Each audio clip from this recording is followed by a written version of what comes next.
Good evening, everyone, and welcome to Rogue Reads, a program of the Rogue Women Writers, where each month we interview 4 literary luminaries who have brand new books out. Tonight, I am so excited to be talking to all of you in the Zoom room, live streamed on Facebook, and this program will also be available for download on YouTube later. We have a range of authors who come from brand new to the scene, the thriller scene, to up and coming, to a literary legend that I will kick things off with by introducing the great Sandra Brown. Sandra Brown is the author of 71 New York Times bestsellers and has published over 80 novels. If you're good at math like I am, you know that that means the vast majority of her novels are New York Times bestsellers. She has seen upwards of 80 million copies of her books in print worldwide, and her work has been translated into 34 languages. Sandra's episode on True TV's Murder by the Book premiered the series in 2008. She appeared in 2010 on Investigation Discovery series Hardcover Mysteries, and television movies have been made of 4 of her novels. Additionally, Sandra has been given ITW's International Thriller Writers' highest award, the Thriller Master. She has been given a Lifetime Achievement Award from Romance Writers of America and an honorary doctorate as well. I am just thrilled to be talking to one of my heroines, and probably yours, Sandra Brown, this evening on Rogue Reads. Thank you, first of all, very much. I appreciate that introduction. And Blind Tiger is about prohibition. I didn't know much about it, except that you couldn't get a drink anywhere. And you think about, when you think about prohibition, you think about gangsters, Al Capone, Chicago, New York. But I thought, what was happening in Texas during prohibition? Well, it's what's been happening in Texas forever. Everybody was making moonshine and selling it. And so I thought that would be a fun topic. And so my book, because I wrote it in 2020, and the headlines were so grim, that I thought, I need escapism. And so what was happening 100 years ago? And when I typed in 1920, the first thing that popped up was prohibition. So that's why I took a departure from my contemporary books and wrote a historical. Had great time doing it also. We are going to get into all of that, the departure and the crazy overlap of the time with the time you were writing in, actually. But first I need to hold up. Erg is a lovely character in Blind Tiger, and this is his favorite drink, moonshine. Here at Rogue Women Writers, we love to get everybody's favorite drink. Sometimes we do snacks. I couldn't pull that off this time. So Sandra, thank you. Thank you for telling us about Blind Tiger. It is described in the notes that I got, actually, off the book. 1920 got off to a roaring start when prohibition became the law of the land. But corruption, murder, mayhem, lust, and greed, Sandra Brown's favorites, are already institutions in the moonshine capital of Texas, where a young widow, left destitute and alone, defies both the new lawman in town and the good old boys who have ruled supreme. So thank you for that introduction. We'll get back to more questions about the book and introduce it to all of you out there as soon as we have gone down our fabulous list of writers. I'd like to skip ahead now to John David Mann, and he goes by John. And John has a co-writer, Brandon Webb, who's going to be joining us at some point from a very beautiful part of the globe. But for now, let me talk about, I'm going to introduce you both, actually, because then the readers out there will know what you're talking about. There he is. Oh, you could not have timed it better.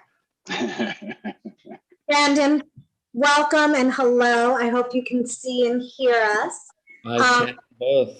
Thank you for having both of us.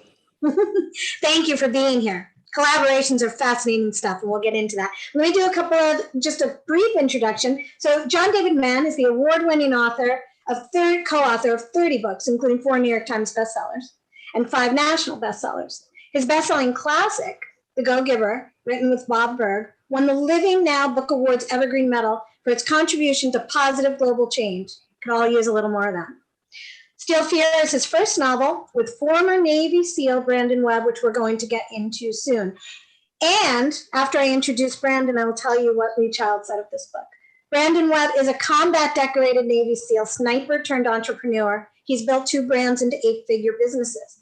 As a U.S. Navy chief, he was head instructor at the Navy SEAL Sniper School, which has produced some of America's most legendary snipers. And Brandon, you should know that I went around my house like for the past several weeks knowing I was going to interview you, asking like, but do you think I could take him? But the consensus was that I probably couldn't. I know. I always ask the same thing when I'm reading a Reacher novel. And then my husband likes to point out I'm not 6'5". And anyway, this is the description of Steel Fear, which is a great title. And Lee Child says of it that it's sensationally good, an instant classic, maybe an instant legend. So here goes. The moment Navy SEAL sniper Finn sets foot on the USS Abraham Lincoln to hitch a ride home from the Persian Gulf, it's clear something is deeply wrong. Leadership is weak, morale is low. And when crew members start disappearing one by one, what at first seems like a random string of suicides soon reveals something far more sinister. So, John and Brandon, you can duke it out, except Brandon's going to win. Sorry, John. I like you so much, but I had to concede defeat. So tell us a little bit about Steel Fear in your own words. In the war of words, sometimes the sniper doesn't always win, but go ahead. Brandon, you go first. I was going to say the same thing. Of course. Yeah. We're psychic. So let me say this. So origins of Steel Fear. My first tour before I was a Navy SEAL was as a search and rescue swimmer with a HS-6 helicopter squadron out of San Diego. We deployed on the Abraham Lincoln, and this was a time when women were first being introduced into combat roles in the Navy. And so the ship was kind of being outfitted to deal with, I think something like 10% of the crew was female. So that's, 6,000 person ships, 600 women. So the Navy was still trying to figure all this out. And we ended up having a sexual predator on the boat, and he was, I think, assaulted 6 or 7 women, and they never caught him. And I remember this was happening, and the women on the ship were terrified, and it just stuck with me. John and I wrote about it. I think even we mentioned it in the Red Circle, which was the first book we did together.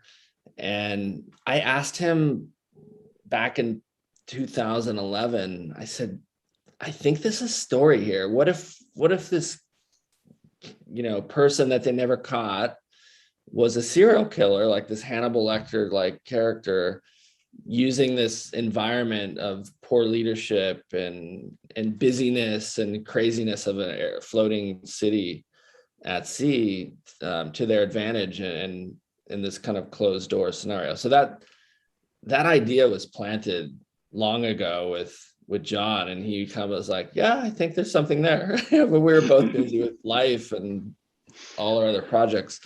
But it finally came to life. Thanks to John, he brought it home for sure.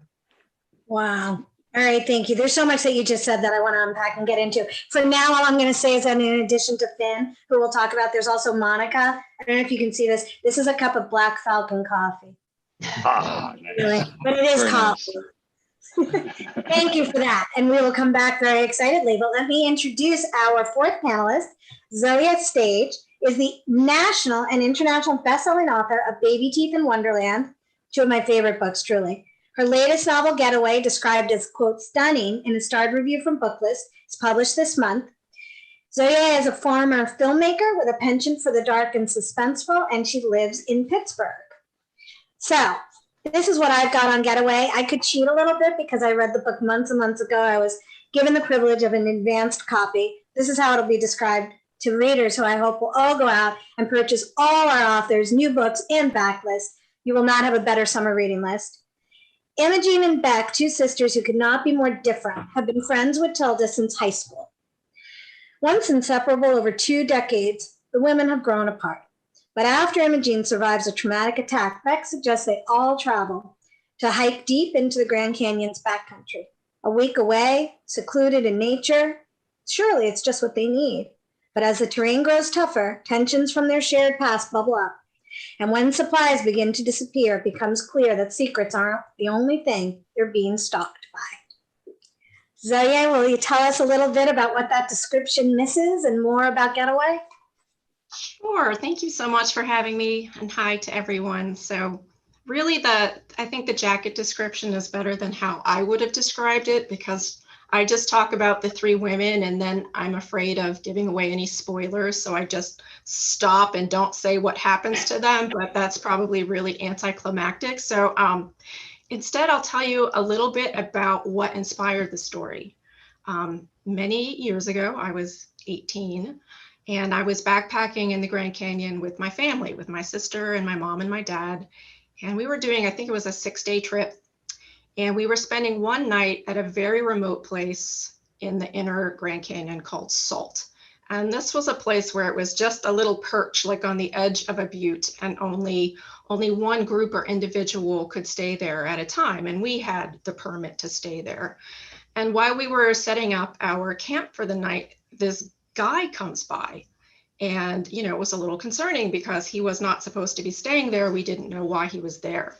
So I'm going to flash forward to the present for a minute, because my memory of it, when I was thinking about doing a story in the wilderness, and I didn't really remember the details that well. And in my creative imagination, I remembered the guy looking like the gunslinger and like having a gun on him.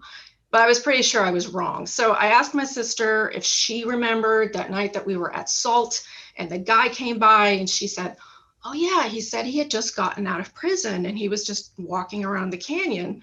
So I'm like, oh, okay, I could work with that. And then I asked my dad, because my dad remembers everything, especially if it pertains to the Grand Canyon. I asked him if he remembered the guy who came by when we were at Salt. And he said yes. And he had said that he had just gotten out of prison and he was just sort of wandering around the canyon by himself. And this guy proceeds to tell us, our happy little family, in just this very conversational tone, that while he was walking around by himself in the canyon, he had crossed paths with a lone female ranger. And he'd realized at some point that he could have picked up a rock and bashed her in the head and no one would have ever known. And what I didn't know at the time, but I found out when I asked my dad for more details about this, and my dad said that at that point he started looking around like for a rock or something that he could use as a weapon, because we didn't know what this guy was going to do. Fortunately for us, in real life, the guy walked on soon after telling us this terrible thought he had.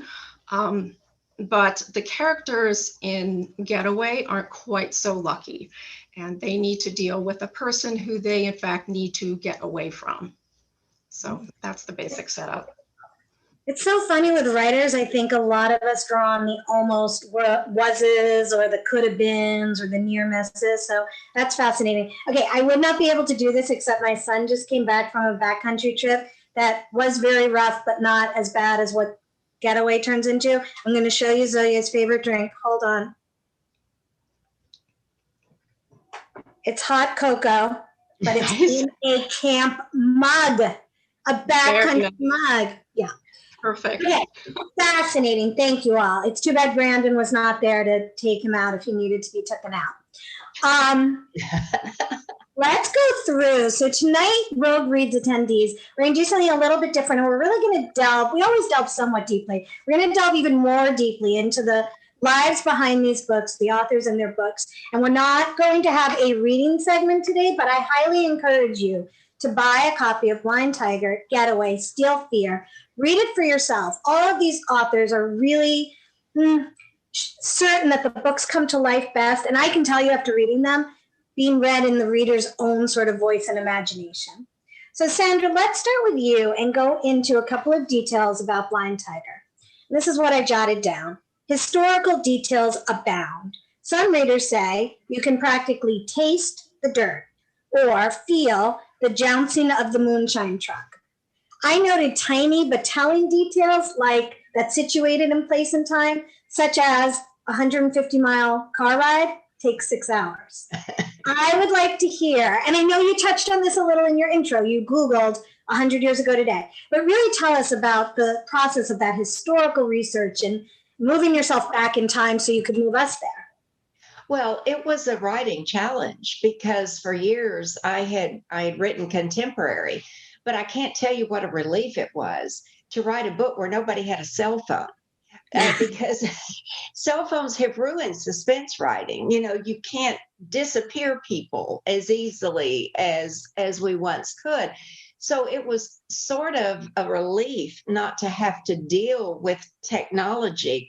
But then I would find myself and I'd have to stop and say, oh, wait a minute, because for instance, I had Laurel, my heroine, floorboarding her 1915 Model T. Well, after I'd written the story and I went back and had to do the fine editing, you know, the detail work, I thought, okay, let me look up how to drive a 1915 Model T. It didn't have an accelerator on the floor. It had 3 pedals. It had a clutch on the left, reverse was in the middle, and the brake was on the right. The accelerator was a lever on the steering wheel. So I couldn't say she floorboarded her car because that would have made no sense. So it was small things like that. And you couldn't do allusions to anything that was aeronautical or space associated or anything like that because it hadn't happened yet. So there were so many things that I would write a word or an idiom and go, wait a minute, that wouldn't have been coined then. And I did a lot of it, but I found myself, I'd write a few paragraphs and then have to stop and see if that were viable or not, you know, if I could do that. But on the other hand, I loved going back to that time, and it was still, you know, a wild and woolly time in Texas, and it was a wild and woolly time in our country, but things hadn't changed all that much from what it is right now. So there were parallels, and we can talk about that later. But I will say, from the historical standpoint, I learned a lot, and I really enjoyed the departure. I loved getting away from where everybody had a cell phone, everybody had a computer. There was, you know, I liked that people had to rely on themselves, not the technology, to solve their problems. Yeah, and that really comes through. And I was impressed that there was not a single anachronism that I caught. It really did feel like I was in the last century early on. I mean, it felt like, even though I've never been there, obviously none of us, I guess, have, but you brought it to life in a way that I felt as if I was. So, this was in the, you know, we think about the roaring 20s. Well, it went on for a decade, but this was in the spring of 1920. So it was on the cusp of all of the things that we associate with the 1920s.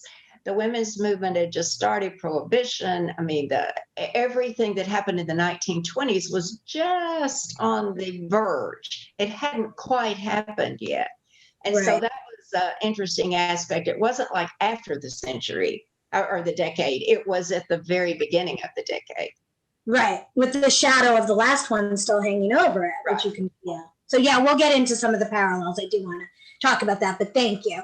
So we're going to just keep moving back and forth. As I say, it's a little bit of a mix up for Rogue Reads, but it's super fun, and I'd like to do that. Oh, I also was going to give a little, you know, get rid of cell phones, send them into the backcountry in the Grand Canyon. It's not an issue at all anymore. So let's go to Steel Fear and John and Brandon. Mesopotamian, I knew I couldn't say it, muck, and saturated heat, not to mention that city-sized warren of head-clacking corridors and ladders. You brought it so much to life. I wanted to say all those things because I have never, ever, except for the Intrepid, which is parked or beached or whatever you call it in New York City, set foot on a boat, a ship, but I really felt like I was there. Yeah. How much of that is deliberate painting by both of you? And I don't know, maybe it comes through from Brandon's references, and how much just sort of emerged naturally in the writing process? And for each of these questions, I'd love to hear John's and Brandon's take in whatever order you want. Sure. Yeah, I'll start with that because, you know, we made a decision really early on. I mean, Brandon had the seed of the story, which he described, right? So we had that set up, so to speak, set up for the joke. But we decided really early on in realizing that the aircraft carrier, behind me, you're seeing this, the USS Abraham Lincoln. That's the ship that Brandon was on in 1996. And that's the ship where the story takes place. And we decided that the ship had to become like a character in the novel because it unto itself, because it's so alien an environment I don't think, most people listening right now have probably never set foot on an aircraft carrier. And the Intrepid is different because it's smaller and it's, it's beached in New York off the pier. But it's hard to convey just how immense it is and just how foreign it is and just how intense it is. You got 50 acres of territory and over 20 miles of corridors, all kind of pushed in on itself and wrapped in this steel tube that's the size of the Empire State Building, lying on its side in the ocean with 6,000 people stuck inside for 6 months. So it's incredibly claustrophobic. I mean, we always think submarines is claustrophobic, but this is really, like, as you say, it's a city inside a ship. And like Sandra talked about cell phones, can't use cell phones in the ship. It's an environment that there's no Wi-Fi because it's not going to work. In a warren of steel maze, like a Hobbitshire of steel, the cell phones are pointless. It's impossible. So we had no cell phones. One of the fun things talking about the realism of the environment was, it's a military setting, but it's a crime novel. There's murders to solve. So it's really a whodunit, and it's a procedural in one sense. And in today's world, there's so much CCTV everywhere in any city. You got tons of cameras following every move. Not here. Like on the flight deck, there's CCTV. Everything is recorded for training purposes and debriefing and looking at accidents after the fact and so forth. But once you get below the flight deck, where most of the action happens, no cameras, no cops in the corner. I mean, it's kind of a Wild West in its steel maze. So, yeah, answer to your question, everything we did in terms of painting those pictures, that was absolutely deliberate because we knew we had to put the reader in that weird, strange place for the thing to work. And you really do, right from the first page. So Brandon, is it Brandon or Brendan? Just clear me out. No, you got it right. Yeah. What would you add to that? And I mean, it was an alien universe for sure. So I thought our biggest challenge was describing this in a way where the reader would identify and kind of learn about the aircraft carrier environment. So it was important, like we actually got John on the ship so he could experience the actual boat himself. But there's a lot of details, right? Like I remember sleeping on the carrier below the number 3 wire, which, you have these 4 wires. When the planes land, this tail hook drops down and they snag the wire and it just creates this loud noise. And you had to sleep with earplugs, and when you're down in the hangar bay, the middle of the ship, there's this big hollow area where the aircraft actually take elevators down and they put them in the hangar area to work on. So there's like welding and all this crazy noise, different noises all over the ship. And so I think, paying attention to detail, those kind of details were super important to us. I'm a fan of Tom Clancy for that reason. But yeah, I think we did a pretty darn good job, if I don't say so myself, bringing that carrier character to life in a way where somebody had never served on the ship could go, wow, this is a crazy environment. Yeah, and the world, not just the physical environment, but the universe that the military, the Navy provides. It was all I was impressed because, I was thinking it would be so ingrained to you that it would be hard to communicate it to John or get on the page. Yeah. It was wonderful.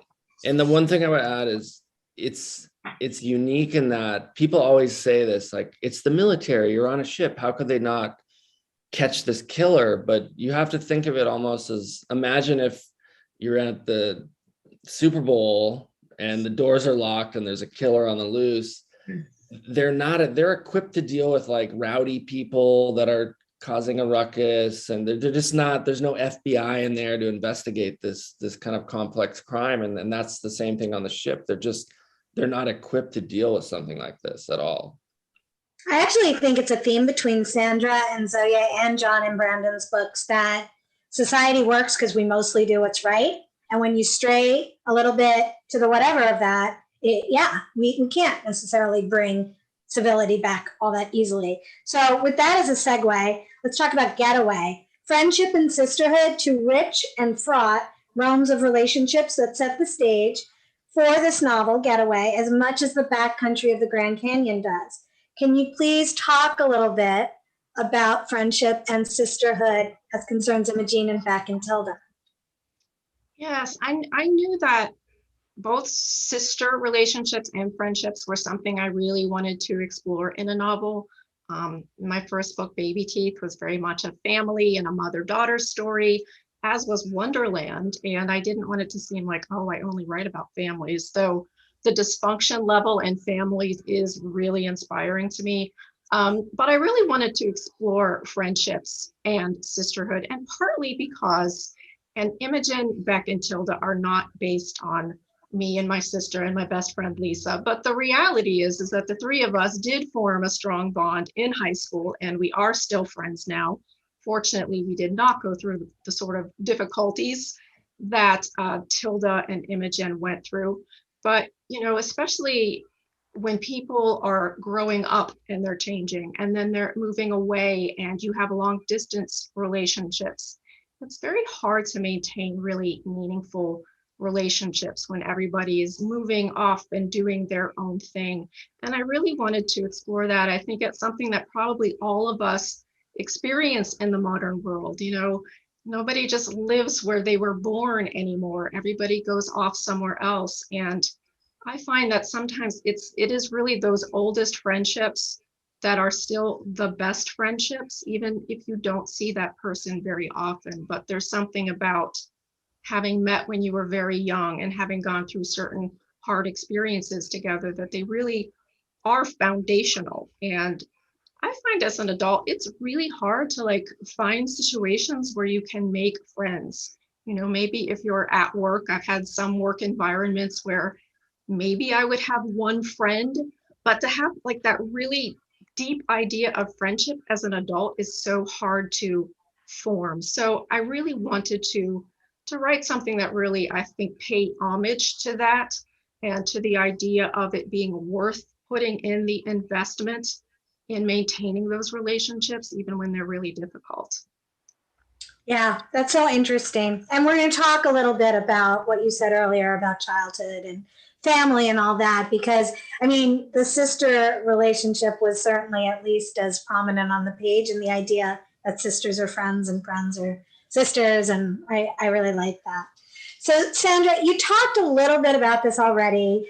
It's a historical, Blind Tiger is a historical, set 100 years ago for those who are just tuning in now. And that's a departure as a genre to an extent. But then I also jotted down a note, but there's romance. Come on, this is a Sandra Brown. And I'd like you to tell us a little bit about Laurel and Thatcher. And I'd like, and maybe if you can weave in, this is two questions in one. If you can weave in, like, you talked about doing the research to make it a historical, but how about breaking those genre conventions? Like, how much overlap was there? How much was there, I'm writing in my sweet spot, and how much was there, this is a completely different animal? Well, I love that term, writing in my sweet spot. I've never heard it put quite that way before. But when I made my pitch to my editor, you know, and editors and publishers are notorious for saying, if it ain't broke, you know. So I had to, you know, approach him with the idea. I said, look, I was stuck for 2 months without my family during lockdown, the early months of COVID. And it was time to start another book. And I was, you know, watching the evening news was like taking a beating with a chain. I mean, it was awful. It was just like, who wants to read about this? Who wants to write about this? So, but pitching it to him, I said, and this was all sounded very clever at the time, and I had no idea what I was talking about. But I said, you know, there are so many parallels between 1920 and 2020. And he said, how? In what way? And I said, okay, had a very unpopular foreign war that soldiers were returning home from with post-traumatic stress, but nobody knew what it was. You had a women's movement, a Me Too movement that resulted in suffrage. you had a global pandemic of Spanish flu. And if things weren't bad enough, you couldn't buy a drink. So it was like, and he said, I never realized. And I said, the societal shifts then were the same societal shifts that we're experiencing right now in 2020. And so that's what kind of sold him on the book. And he said, well, you don't want it to be so much of a departure. And again, sounding very clever and having no idea what the plot was going to be at that point. I said, yes, but what if I build a modern crime, a crime that we shamefully as a society have almost become inured to, that it would be something that would happen now, but in that time frame, it would be absolutely unheard of. And so he said, yeah, I'm liking this. I'm liking this. So it would be a Sandra Brown suspense novel with all of the sweet spots of your writing, but it would be set. And I said, exactly, you've got it. You're brilliant. But then I had to sit down and plot the thing. But that's kind of how I fashioned it, is like taking a crime that is not that unheard of these days. But in that period of time, it would have been a shocking thing to happen. And then wrapping it around all the historical aspects. And as I said, the societal parallels were almost uncanny. And I didn't know that until I did a little bit of research. And I went, wait a minute, they were having the same stuff that we're having right now. I didn't know it either. And I would, even as I was reading, I would add one more, which was prohibition was essentially a moral panic. And we are having moral panics left and right. I mean, the overlaps were just incredible. So I can see why your editor called you brilliant, or you called him brilliant, vice versa. Okay, thank you. That is fascinating to me. It really is. So, John and Brandon. Finn is a flawed character, hard to get close to, but worth it, according to some readers. And Monica is just a plain awesome character, and I was very glad to get to see things through her eyes sometimes too. One of you take one character, one of you take the other, and bring us to life for them, for the Rogue readers, please. You pick yours. I'll take the leftover. Well, I'll give John Finn, because that was his baby.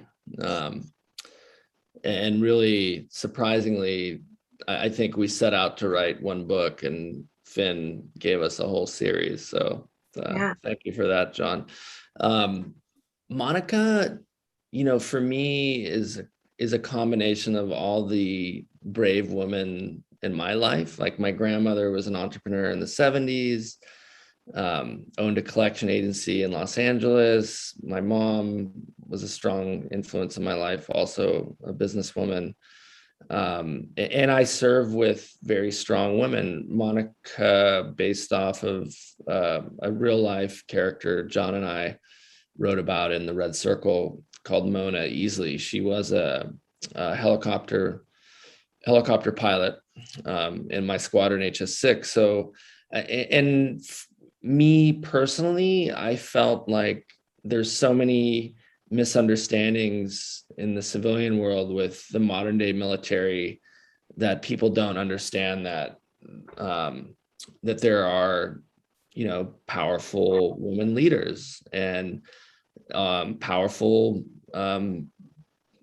people of all different race and gender. So I felt like that was a strong something that I felt strongly about portraying in the book. The admiral in the book is a woman as well. So that's kind of a little bit of the Monica character. And I think the thing that we also did well was, you can almost teach a leadership seminar off of Steel Fear, like the good, the bad, and the in between. But Monica's amazing. Like, she's just this brave character that's kind of like going through her own journey of becoming an amazing leader. And I think we'll see more of Monica in the other books for sure.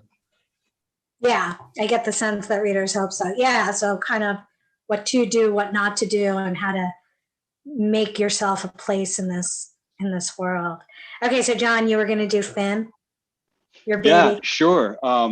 Yeah, well, as I said, we had the seed of the story from Brendan to start with, and then one of the first decisions was to make the ship a character.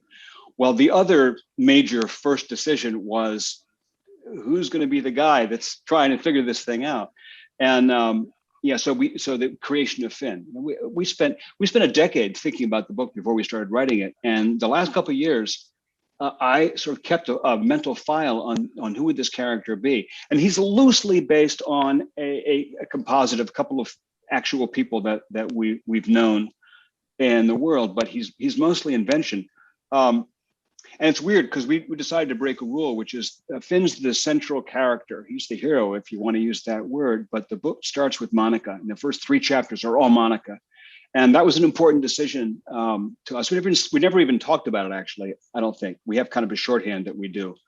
So we never sat down specifically and said, we should do this with our first 3 characters. But you see the world through Monica's eyes, and you see a snapshot of Monica's life. I'm talking about Monica and how she got to be in this position in the military. And you get a little bit of a sense of the challenge of that and of what's really important to her.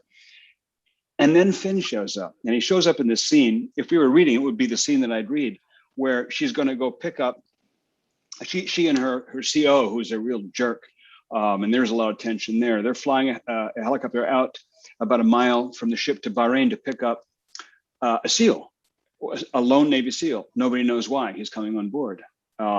Later we find out he doesn't even know why he's coming on board. And so they go to meet him, and she sees the 2 characters approaching. The SEAL is going to be accompanied by an officer, and she sees this tall, strapping, like mountain lion character. He reminds her of a mountain lion because she's from Texas, Sandra. Her ancestors probably had, we're schmoozing with your people in your book. And she spots the 2, and she immediately recognizes the SEALs. She hates SEALs. She thinks they're the most arrogant, stuck-up, macho, supreme assholes. So she sees this guy loping with the easy grace of a mountain lion. He's like an athletic god, and she's like, oh God. And then the little officer is struggling along behind her, carrying his kit bag or his gun bag or something. Scrawny little, funny looking character. And she's thinking about how the SEAL totally outclasses the officer. And the rescue swimmer on board says, hey, we're here for Chief Finn. And so the scrawny looking little guy takes the kit bag from the mountain lion and hops on board. And of course, he's the SEAL. We wanted to take everybody's sort of stereotypical concept of the military athletic god that has become associated with Navy SEAL and turn that on its head. He's not a comical character. I don't mean to make that impression, but one thing, I've been working with Brandon for over a decade, and in the course of some of our books, I've gotten to know a lot of other SEALs and their families and their teammates and their partners. And one thing that has always struck me about SEALs is that we all think of them as like physical supermen, these incredible athletic, amazing endurance. They go through buds. You see them carrying logs. Everybody's seen the footage, right, of the torture of buds, which is all real. But what really singles out people who make it through all that training and become SEALs is more of an intellectual quality. It's more mental, really, than it is physical. And that even extends to snipers. A sniper is a sharpshooter for sure. But the signal attribute of a military sniper is their powers of observation. It's mental. So there's a mental and intellectual quality there. And this is Finn. Finn is an extremely troubled character. He has a very traumatic past, not just his military past, but in his childhood. There's some trauma buried there. We don't know what it is. We don't find out what it is until near the end. And that's really evident because he doesn't fit in. He's strange. He's socially awkward. He's like this weird character that sort of carries mystery with him. And he doesn't look like anybody expects him to look. So the book is a murder mystery, but at the same time, the central character is kind of his own mystery. What made him the way he is and what's going on with that. So that's the story of Finn. And as Brandon said, he looks like he's turning into a series now. But I would say John and I both agree Rami Malek would be like a great Finn. Like he's got that kind of look going. Yeah. In the cast your own fun game, yeah. The cast in our minds, yes. Well, manifest, because I actually saw a lot of readers saying, make it a movie. So, Zoje, Getaway. This book sits squarely in the wilderness thriller subgenre I so enjoy. Other practitioners of it include Michael Corita, Erica Forensic, Tim Johnston, and more. What are your thoughts on genre? Does it fit there? And if it does, do you find genre a freeing kind of concept, or a cage, or something in between, or something totally different? Wow, there's a lot to unpack with that. In 25 words or less. Right, okay. Genre is kind of my nemesis in certain ways. And I think maybe because I don't think about genre when I write, I feel like if I had to put all of my work into a genre, I would call it all psychological suspense, because my entire interest in why I create characters and a story and a setup is to create a situation where I have to deep dive into a character's head as they process some sort of very bizarre situation. And they're forced to examine how they got there. What do they believe? Why is this happening now? It is very internal in a lot of ways. But somehow I have found myself put into the horror genre, and not by everybody. Like, I don't think people in publishing put me in the horror genre, but soon after Baby Teeth was published, all of a sudden I started seeing the book on horror lists, and I'm now friendly with the horror community, and I definitely appreciate the support of the horror community, but it's a little strange to me that my books are called horror. And I recognize that the horror genre has definitely expanded over the years. It's not just werewolves and vampires or whatever. It's definitely also, tackling more real world fears and real experience fears. But I still sometimes fear that when people hear a word that's a genre, that they automatically assume something about it, and that if people have very predisposed ideas about what kind of books that they like, I don't want someone to dismiss my book because someone else called it horror. So that's just sort of something I'm grappling with as an author, and really trying to make it more clear, what I consider what it is that I write, and what I'm hoping. I realized this after Baby Teeth was published, that I was going to have at least 3 books published before people could see how these books were similar to each other. Yeah. And Getaway is my 3rd book. It is coming out tomorrow, actually. So I'm hoping now that there will be 3 books that people can sort of start to see what the similarities are between these books, because they look completely different from the outside looking in. A bad seed novel, something that looks like a supernatural horror novel, something that looks like an adventure thriller. It seems like, what the heck is going on?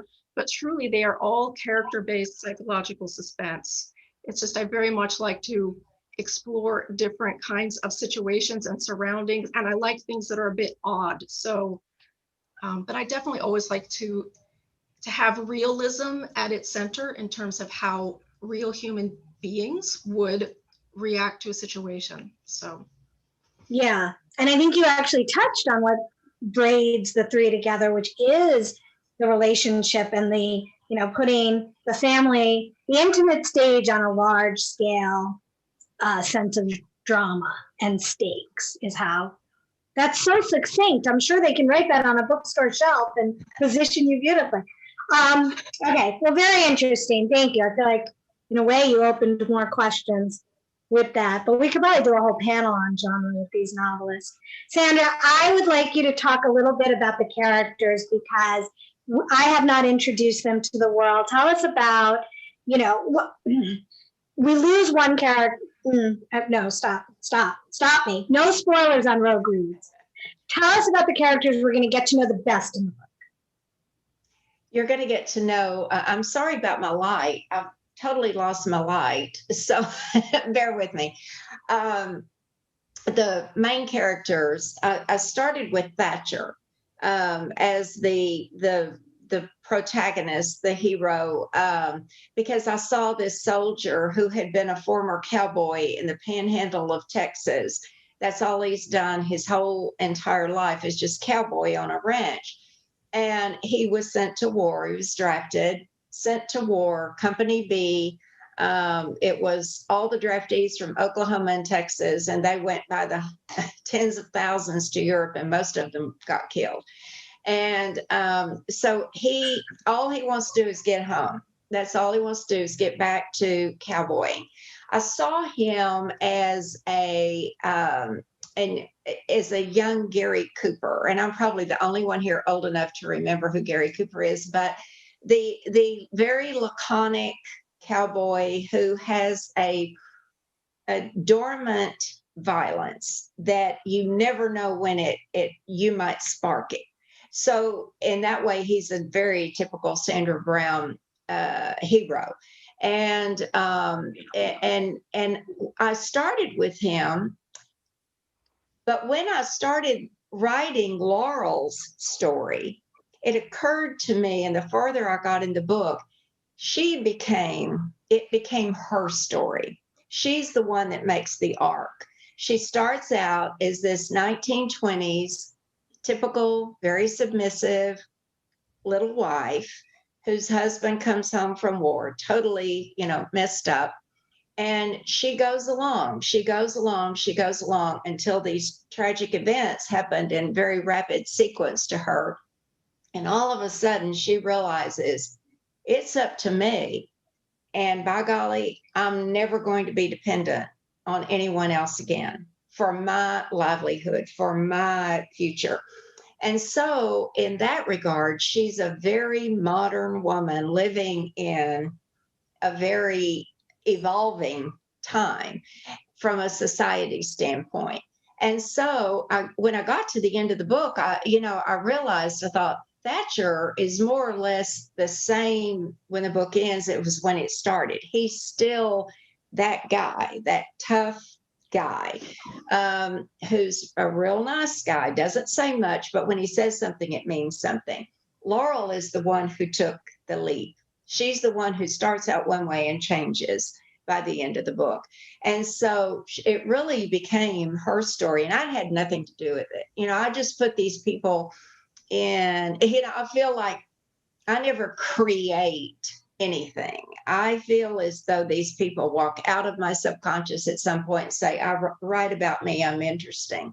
And I put them in a precarious situation, and it's up to them to solve the problem. And a lot of days they're standing there looking at me like, what do we do now? Where do we go? What do we say? But they really do take over the story. My characters are a whole lot smarter than I am. They're braver, and they have a whole lot more perception than I do. They perceive more. They know instinctually what they're going to do. Yeah. You have to find it out. Right. Yeah. I mean, I felt like from that very early scene where Laurel, because I think, yes, she was dependent for all the reasons you said, but she was also dependent for a map and a direction to her life in the beginning. And I felt like she must have come to you and said, write me so that I can start making so I can chart the course. And, right. And it was amazing. My writing challenge was making her strong, but by the same token, I didn't want her to be a basher. I did not want her to be hard-hearted. So I showed her vulnerability and her softer side with her relationship with her father-in-law and with how she treats the fallen prostitute, the fallen girl, and all of that showed her very non-judgmental character. She's very giving, very generous.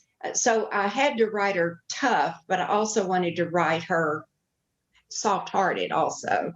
Kind heart. Yeah. Kind-hearted. It was a great balance. Yeah. Which Yeah. I like. Okay. So fantastic. So John and Brandon, you touched on this a little bit, and it's a little bit of a twist on Zoje's question that I just asked her. And then I do want to throw out here, I'm going to ask, maybe one more question of each of the authors. And if we have audience questions, our wonderful tech guru, Chris Goff, is going to translate them, and we'll take those too. And if there aren't tons of audience questions, I have plenty more. We'll be going till about 11 tonight. No, I'm kidding. John and Brandon, you've touched on this. So, Steel Fear, it's a literary mashup. It's a locked room mystery and a serial killer thriller. It's Agatha Christie meets Thomas Harris. And I promise I had the Thomas Harris in mind before you said Hannibal. So same sort of question I just asked Zoje, is genre, it's clearly not a cage, because if it is, you busted it open. But how do you think of that? And we'll work into that this was your first thriller. Like, you made a huge departure. I think you wrote a memoir together and other books, but not in this fictional thriller realm. So tell us a little bit answer what I just said, if you can make sense of it. Sure. John, you want to go? Sure. I'll step in the arena, and then you can follow up and pick me up when I fall down. Yeah, I mean, so I've kind of personally, I've gone through a lot of different genres in the nonfiction world, and I really enjoy taking a format, parable or memoir or how-to book or whatever, and playing with it over a couple of titles and sort of developing in that room. And then I'm always like looking out the window and saying, what else is there? What's next? So stepping out of nonfiction, and this is not only our first thriller, it's our first novel, it's our first fiction. I mean, so it was so different, just going from nonfiction to fiction, speaking of genre in the larger sense. It was so hugely different for both of us. And one of the big differences was, I like to say that the nonfiction is like taking people on a tour through a museum. Here's this room, and then I'll take you over here and show you this room. And now we're in the corridor walking along, and now here's this room. And it's cool. But in fiction, it's like we're all going to run across a tightrope, and it's over the Grand Canyon or somewhere. And you can't waste a word. You can't let it drop for a second. And it was hair-raising to find out how much we could tighten and trim and refine It was very, very exhilarating. But in terms of fiction genre, we had military and non-military, because it's clearly a military book in the sense that it's a military environment. And it's a military culture, not just the ship, but the people and the structure and the authority and everything. But we're not writing for a military audience, solely or even primarily. It's a crime novel. It's a serial killer novel. So we had to show all the military stuff accurately enough that we wouldn't piss off the military people, who are very, very touchy about your details. Touchiest readers there are, I think, probably, unless you're writing like for pathologists, I don't know. And we had to not mess up there, but also not bore the non-military reader or confuse them, or like, what's all this military jargon? We had to describe the ship in a way that they got it, but the military people weren't going, yeah, we know that already. So I think that for us, it wasn't a cage so much as it was really a challenge to keep both readers on board the whole time, and not let the tension drop, and not exclude somebody. Keep the readers on board. I like that. Keep the readers on board. Very good. I like that. Yeah. Be careful, you might end up overboard. I like what you did there. I saw that. Yeah, it sounds like a tightrope in of itself, because you're right. How do you make it so that the reader's not like, do we need to know this? And the readers who know it already are like, I do know it. That's so much fun. Yeah. Okay. Yeah, so much fun. I did really want to hear about your collaborative process. That's gonna be my last question if we don't get tons of audience questions. Yeah. We do have a lot of questions in the chat. Okay, tons of questions. Okay, so very quickly, Zoje, I thought that a connector between all three of your works, since you touched on this, is I wanted to paraphrase Faulkner. I'm gonna forget the quote, the pressure's on. It was like, the past isn't in the past. It's not even childhood isn't dead. It's not even in the past, to paraphrase Faulkner, right? So childhood to me seems like the theme between all of your novels. Agree or disagree, and then we'll get audience questions. I might actually agree. But you know what? It's so interesting because I just write what I write, and then people come in after the fact and analyze it, and then I find out like, oh, I'm more transparent than I thought I was. No, but it's fascinating. I mean, even especially in Wonderland. All right, so we can't ask Sandra one last question about that incredible twist right at the beginning. I just wanted to know, Sandra, when you are constructing your very, very twisty plots, and no spoilers, but you managed to shock me like there in chapter 1 or 2, is that in your mind consciously? Are you writing toward the twist moments, or do they surprise you too? They surprise the hell out of me. Hmm. I most of the time I use the writer's journey by Christopher Vogler as my Bible, and he he says in certain points of the myth you have to have spikes, you have to have these tent poles along the way where something reverses, something flips, it changes the course of the story. And so when I'm plotting, I kind of build those in like 2 or 3, and I work toward them. And then when I get to that, then it's like, now what? Now what happens? But I work toward the next one. But I have to say that some of the best twists I didn't see coming, and it'll be like, oh my gosh, it'll shock me. And I didn't originally write chapter 1 the way it wound up. And I got about 10 chapters in, and I thought, no. And I went back and I rewrote chapter 1, and I ended it that way. And everybody has just, and I called my editor and I said, what if this happens? And he said, well, that'll be a shock. And I said, thank you. That's what I was going for, So I wanted the reader to be as shocked as Laurel was. Okay, everybody listening needs to buy Blind Tiger and tell me, honestly, if you are not shocked. I would be amazed if anyone sees that coming. There's a connection in that Blind Tiger to Steel Fear. I know you sort of feel like there couldn't be 2 more different books, given what we've been talking about tonight, but there really is. I mean, it's amazing how everybody parallels here. We're all talking about our settings being another character. I think that's fundamental to any novel. It really is. So I've enjoyed hearing all of your comments. Yeah, this has been an amazing group. And if I forget to at the end, because we're hurrying, a big thank you to Sandra and Zoje and John and Brandon. And it's just been wonderful. But let's get to some questions, Chris, and you feed them to us and let the authors go, at least with some of these great questions. Okay, well, the first question comes from Tom Rhodes, and he wants to know from everyone, so just a quick soundbite. Who's your favorite author, and what kinds of books do you like to read when you're reading a lot? Sandra, let's keep going down the line. Impossible to say, and I read everything. I read nonfiction, I read fiction, I read Regency romances, and I read thrillers, and I read psychological thrillers, and I read everything. And tell me a story. That's my criteria. Tell me a story. I like that. Zoje. I'd have a hard time picking one favorite author. I'd say the most influential author was Ursula Le Guin.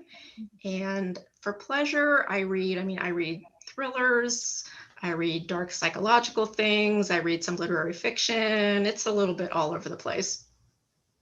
John and Brandon. Military manuals. No, I'm kidding.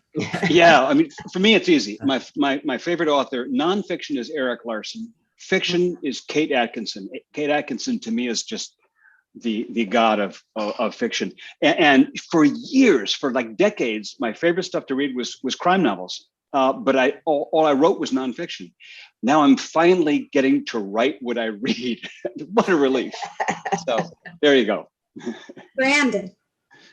I'm more on Sandra's side. I just kind of read what book speaks to me. I just picked up a book in Portugal. It's a novel about the history of swimming, but it's really fascinating. But I read anything. I mean, I grew up on a sailboat with hippie parents, no television, and I just read and read and read. Tolkien, Michener, Steinbeck, everything. Stephen King, so if I see a book that speaks to me and tells me it's a good story, then I'm in. Great. Okay, so Karna wants to know from each author here, what would be the best piece of advice you'd give to an aspiring author? Perhaps something that someone said to you when you were starting out. Well, I will go first again, just because I'm the first one at the top of the row here. But I'm always asked that question, and I reverse it, and I ask a question of the individual asking it. And my question to them is, how hard do you want to work? Because it's not fairy dust. It's not an answer that you can capsulize and say, if you do this, you're going to make it as a professional writer. I always say, how hard do you want to work? Because when I started, I had babies underfoot crawling over my lap. I was the mom, the wife, all of that, but I wanted to do this. I had such a fire in my belly, and I've worked at it. And I think that, someone on the outside looking in sees the glamorous part, like tonight, visiting with colleagues and everything, but it's not. It's grunt work every single day. Good answer. Zoje? Yeah, I once answered that for someone, and I think I broke their heart because I didn't realize that they had problems finishing things. So they had like 27 novels that they'd started. But I think the single most important piece of advice to give, especially newer writers who want to write novels, is you have to finish what you start, because you can't fix it later if you haven't written it. And there's something so important about learning the process of writing a novel from beginning to end. So I would definitely say, you've got to finish what you start.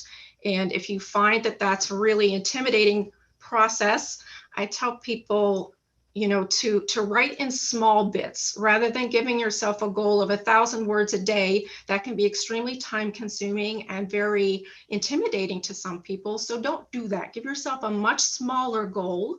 You always feel better when you write more than you'd wanted to. So even if your goal was 75 words, which is this much, then if you write 250 words, you feel fantastic. But if your goal was 1,000 and you write 250 words, you feel like crap. So don't do that to yourself. So I'd say small goals, writing goals daily, and then finish what you write. That's awesome. Isn't it funny how writing advice sometimes parallels workout advice? John and Brandon? Yeah, to me, you said so many great things, but I think for me, it's really important that there are two mindsets. There's writing and there's revising, there's rewriting. And I think the thing that stops more people from writing or from becoming writers than just about anything else is the tendency to try to fix what they're writing while they're writing it. And trying to edit your stuff or fix your stuff while you're writing it is like trying to change the tire in your bicycle while you're riding it. You're just going to fall off. And most people do that. They write a paragraph and they think, that's crap. They're right, by the way, but this isn't the time to think that. Write the paragraph, then write the next one, then write the next one. You can't go back and fix it until you have some emotional distance from it, because they're two different mindsets completely. So my advice to aspiring writers is write, with promiscuity, write like you're drunk at a party.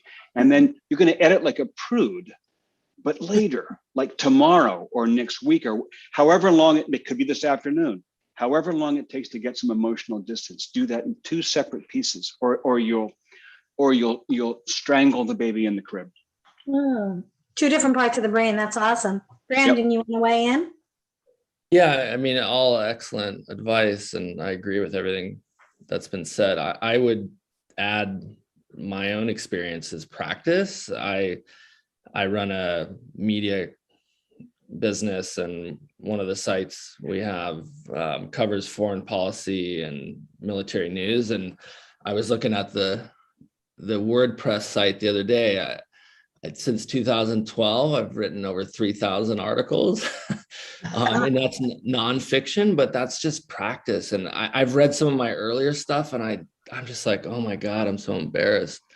But you just get better and better and better. And now this world of fiction, right? Like I feel like I could write nonfiction pretty easily, but fiction is a whole nother animal. Like I'm now practicing and drafting off John, but it's just, you've got to put in the work. Like Sandra says, it's not sexy. It's fucking hard work. You got to like put the time in the seat. So yeah, practice. That's going to be the Rogue Reads quote. It's going to be emblazoned on our masthead. Chris, I'm hoping we have time for one more question. I know we're a little bit over, and I'm going to go out on a limb here and make an offer we've never offered on Rogue Reads before, which is everybody send these authors your unpublished manuscript and they'll get it published. I'm only kidding.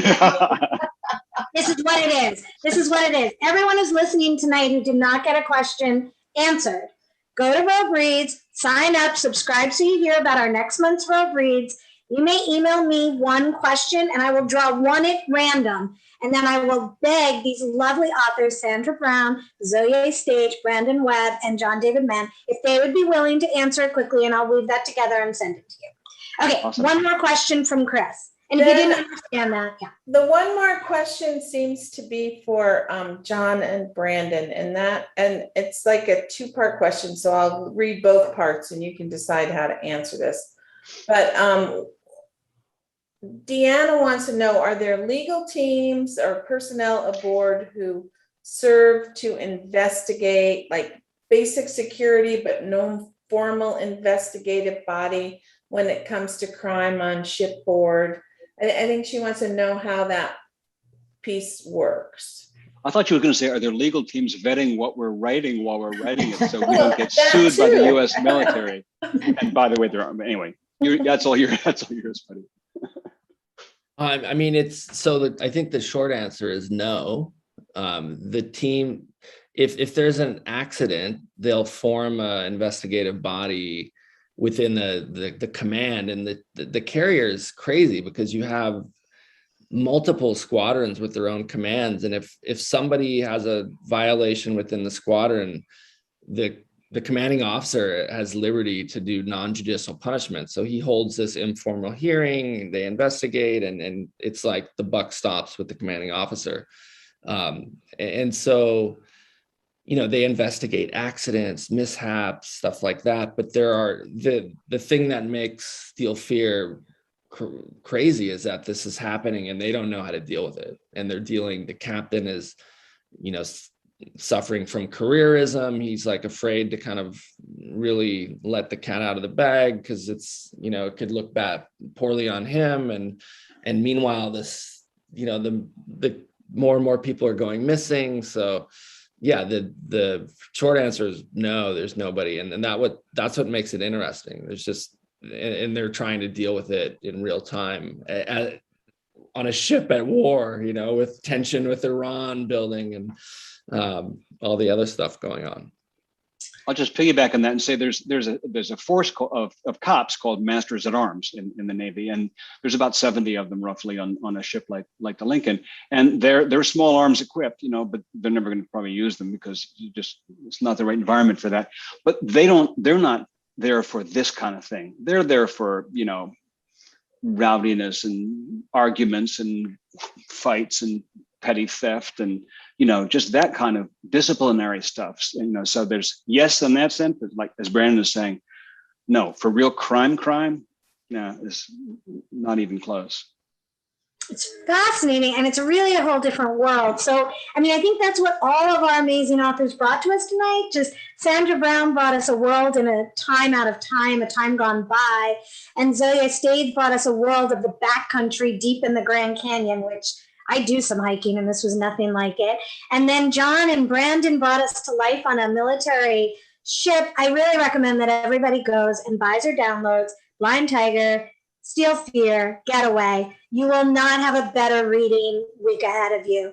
Can I say one thing? Yeah. You have a giveaway, Jenny. I have a winner. Brandon and John have agreed to give away one copy of their book, and the winner is Jenny Roger. And so we need your address, Jenny, so that someone can send you the book. So congratulations, Jenny Roger. Congratulations, Jenny. That's great. Thank you for that giveaway copy. But even if you've been given a copy for free, certainly go get the others. But you really could not find 3 more different yet similar fascinating reads. Thanks for handling the giveaway and all the tech, Chris.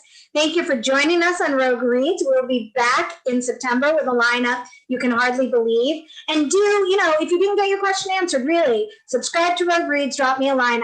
We will do something fun with it. And thank you, everybody. Thank you, Sandra and Zoje and John and Brandon.